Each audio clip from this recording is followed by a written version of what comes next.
রিয়াদুস সালেহীন তাওহিদ পাবলিকেশনস ১২ নম্বর হাদিস অধ্যায় বিবিধ পরিচ্ছেদ ১ ইখলাস প্রসঙ্গে প্রকাশ্য ও গোপনীয় আমল কর্ম কথা ও অবস্থায় আন্তরিকতা ও বিশুদ্ধ নিয়ত জরুরি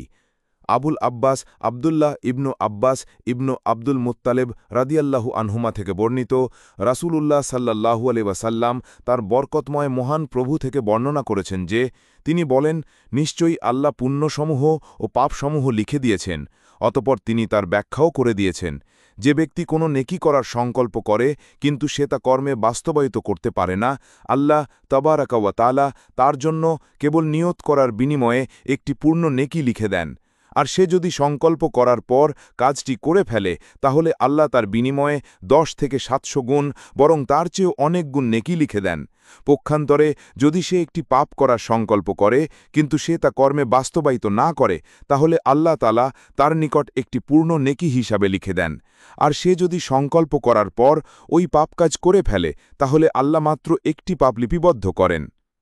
হাদিসের মান সহিহ